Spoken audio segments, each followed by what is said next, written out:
What's going on, guys? It's Jimmy here. We're actually seeing a massive problem here with businesses across the United States. I'll actually show you a couple different things here in this video. First, we'll start with the UPS strike, the looming strike. The UPS strike could be the costliest in US history in a century, inflation adjusted here, or non-inflation adjusted. It could be the most costly ever. And what's even maybe more concerning about this is UPS is undermining its own employees, the backbone of people that work for it, as UPS says that they might be training non-union employees as talks stall with the union for 340,000 workers as the deadline nears.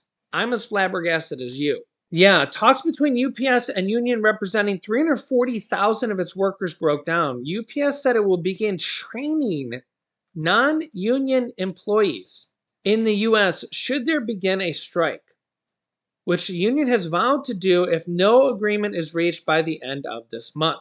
UPS said the training is a temporary plan that has no impact on current operations. I don't know if anybody can buy that. That seems absolutely, utterly ridiculous to me.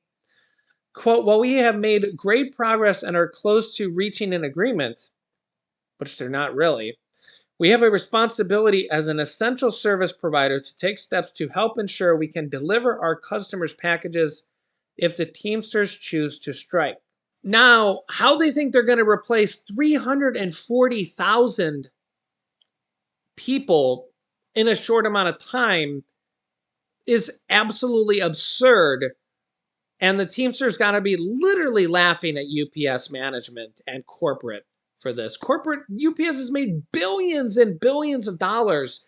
These guys are requesting things like air conditioning in their truck and livable wages because a lot of them make well below the average salary in the United States and don't want to be under the poverty, well, not quite the poverty line, but I mean, you get the idea here, right? And I mean, honestly, this is a double-edged sword. I get it. But UPS is not struggling, but a lot of businesses in the United States are. Here is Kevin O'Leary from Shark Tank. Actually, one of my favorite people to kind of hear insight from. Let me know your thoughts here on this. Take a listen. All right, well, EVs are piling up amid the resistance to the green agenda. O'Leary Ventures chairman Kevin O'Leary joins us now. Kevin, good to have you on the show. You travel all around the country. I think this data on EVs is interesting. 93 days of inventory for EVs compared to 54 for gas-powered cars. I get the sense that people are balking at Bidenomics. Is that your sense? Well, I'm actually thinking that this is very good we're having this narrative, because it's not just about EVs. It's about the transition from hydrocarbons to green and the pace at which that should occur. EVs get captured in that because obviously, in order to operate an EV successfully, you're going to do that in a metropolitan area because you don't have to drive past 200 miles a day, but it's not going to work in the rural economy where we still need gasoline because you're driving thousands of miles a month.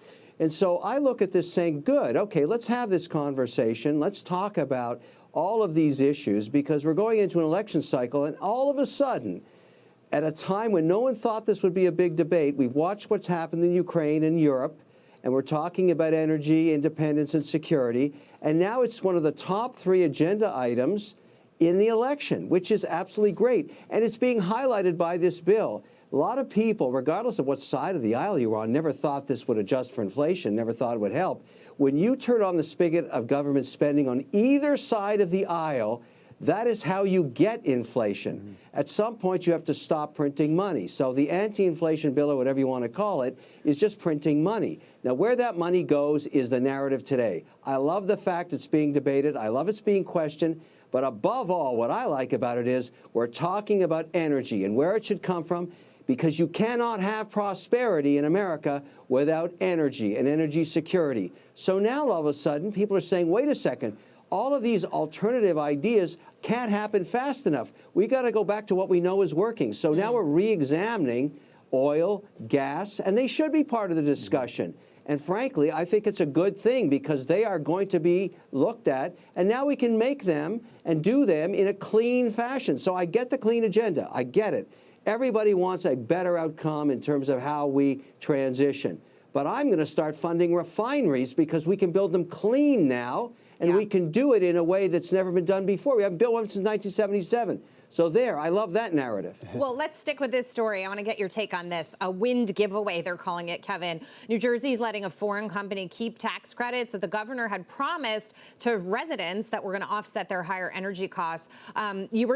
You broke the news on our program that you were going to build this refinery, and you just mentioned it. So I want to talk about what the status is with respect to permitting, moving forward. Is there anything new that you can tell us? Yes, I've advanced in North Dakota. That's the closest opportunity. They're the most progressive because they've solved the solution of taking the flare and putting it underground. So we're able to do that in their unique geology.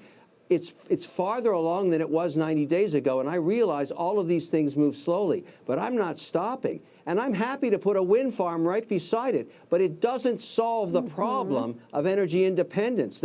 I'm happy with wind, I'm happy with solar, I'm happy with everything. But right now, I'm a realist, and I'm concerned about how we provide energy for prosperity for every single bipartisan taxpayer in the country. And finally, I'm getting the ear of everybody saying, you know, he's not crazy. You can't solve the problem with wind. You can't solve it with solar.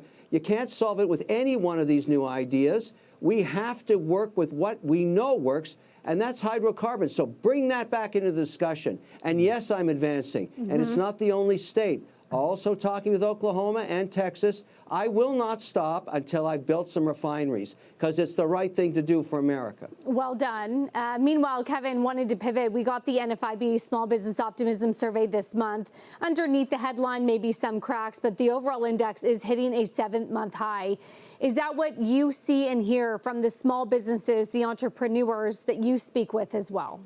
No, that's not what I hear. And I live in the real world. I'm here on the Hill today in Washington talking to everybody I can about the problems I've got in just getting working capital for small businesses. We have a crisis emerging. These rapid rate hikes that have occurred, unprecedented speed of these hikes, have put my small businesses, and I'm talking about companies with 5 to 500 employees, which represent over 60% of our economy.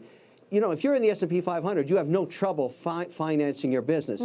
You can't say that about small business anymore. The cost of capital has gone through the roof. And so I'm urging everybody to listen to me on the Hill today. I'm walking up and down the hall saying, let's tell small business how to survive this pending crisis. And the program that I'm really talking up is the Employee Retention Credit, which none of these small businesses have applied for yet. And I want everybody on the Hill to let their constituents know they should apply for it. Because we've got a real crisis coming here. There's no cash for small businesses. And when the Fed raises rates another 50 basis points, that's going to make it worse. So no, I'm not happy. And I'm in the real world talking to CEOs of small companies that are family-owned in America in almost every state every day. They're not happy either. So I'm not listening to that data. I'm dealing with reality. You heard him, Kevin O'Leary. He said, I'm a realist. I've said that literally thousands of times. He's dealing with real world problems, just looking at them from a realistic point of view, not left, not right. He sees massive problems. You heard him there. He talks about refineries. He actually wants to invest in one. I think it was let's see here. Yeah, the Chevron CEOs that the U.S. will never build another oil refinery. They haven't built one in like 50 years. And this is because the oil companies have a monopoly, and they're doing this on purpose to make sure that we pay high gas prices, high oil prices. So they haven't built the refinery in like 50 years. In fact, they've closed down several, if not dozens. You'd have to look up the exact number here.